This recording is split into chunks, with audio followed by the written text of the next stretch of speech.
Assalamualaikum warahmatullahi wabarakatuh. Perkenalkan, nama saya Muhammad Lutfi Ihsan dari kelas 10 MIPA 8, nomor absen 14. Di sini saya akan menjelaskan tentang manfaat keanekaragaman hayati yang ada di Indonesia. Sebelum kita memahami apa itu keanekaragaman hayati berperan sebagai indikator dari sistem ekologi dan sarana untuk mengetahui adanya perubahan spesies. Keanekaragaman hayati sangat penting bagi kelangsungan dan kelestarian makhluk hidup. Maka dari itu, penting untuk selalu menjaga keseimbangan keanekaragaman hayati yang ada di bumi dengan baik. Adapun manfaat keanekaragaman hayati diantaranya, yang pertama, sebagai sumber pangan. Manfaat pertama yang bisa diambil dari keanekaragaman hayati adalah sebagai sumber pangan.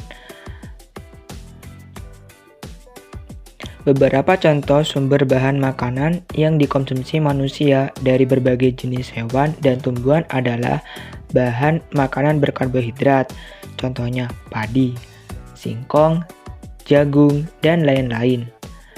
Bahan makanan berprotein yang berasal dari daging berbagai jenis hewan, mamalia, unggas, maupun ikan. Sayur-sayuran yang bersumber dari berbagai macam tanaman sayur seperti bayam, kangkung, tomat, wortel, dan lain-lain. Yang kedua, sebagai sumber sandang. Salah satu kebutuhan manusia selain pangan adalah sandang. Pakaian yang digunakan manusia berasal dari hewan dan tumbuhan.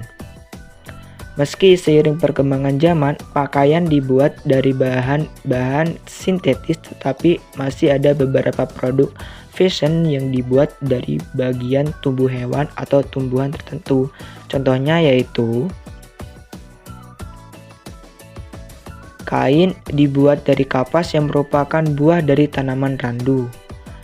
Kain sutra terbuat dari pintalan benang yang berasal dari ulat sutra. Songket dan kain tenun yang terbuat dari berbagai macam serat tumbuhan. Yang ketiga, sebagai sumber papan.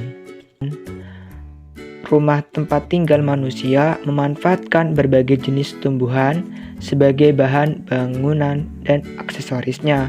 Misalnya, bermacam-macam pohon berkayu seperti kayu jati, kayu sengon, kayu mahoni dimanfaatkan sebagai atap rumah, pintu, kusen jendela, maupun dinding rumah. Selain itu, masih banyak rumah di dalam yang menggunakan bambu sebagai dinding dan penyangga bangunan. Selanjutnya, keempat, sebagai sumber pendapatan. Mata pencaharian manusia banyak yang bergantung pada kelangsungan hidup hewan dan tumbuhan. Contoh mata pencaharian yang berhubungan dengan keanekaragaman hayati adalah petani.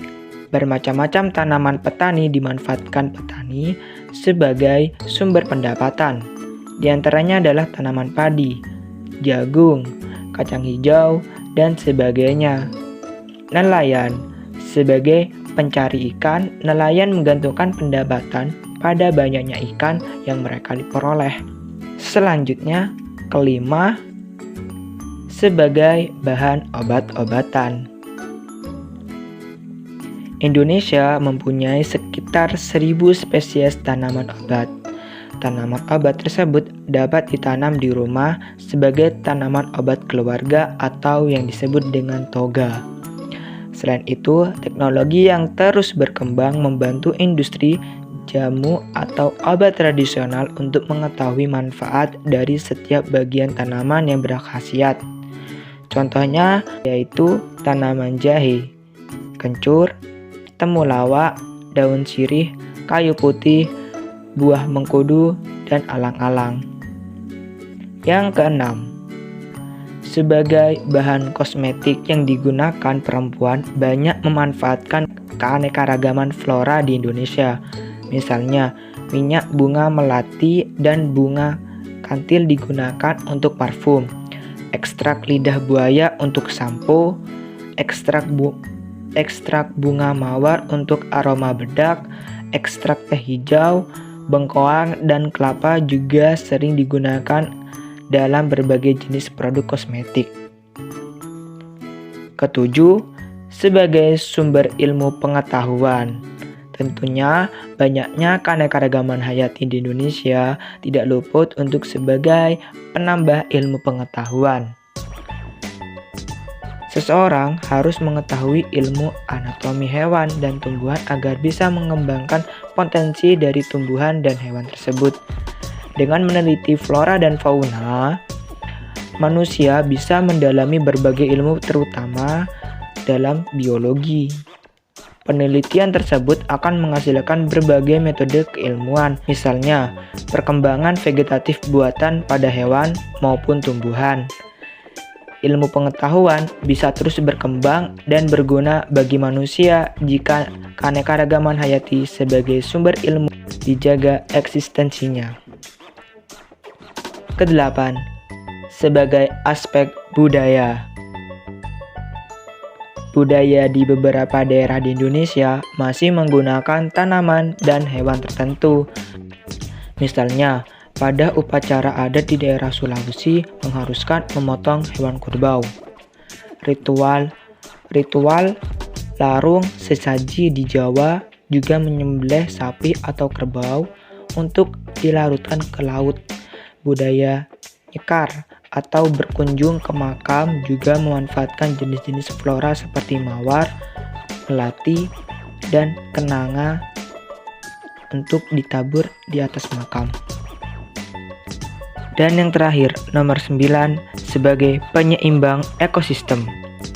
Manfaat paling penting dari keanekaragaman hayati adalah sebagai penyeimbang ekosistem. Setiap makhluk hidup yang mendiami suatu ekosistem mempunyai peranannya masing-masing. Jika keberadaan makhluk hidup tersebut terancam, tentu akan mengganggu keseimbangan ekosistem. Apabila ekosistem tidak seimbang, maka akan mengakibatkan berbagai bencana yang merugikan manusia, lingkungan, dan makhluk hidup yang lain. Contoh keanekaragaman hayati sebagai penyeimbang ekosistem adalah adanya ekosistem hutan hujan tropis yang dapat menurunkan kadar karbon dioksida dan berperan sebagai paru-paru dunia. Ekosistem hutan juga menjaga iklim global agar tetap stabil, yaitu dengan cara mempertahankan temperatur dan kelembapan udara di bumi ini. Sekian dari saya, mohon maaf bila ada tutur kata yang tidak berkenan, mohon dikoreksi di kolom komentar ya. Assalamualaikum warahmatullahi wabarakatuh.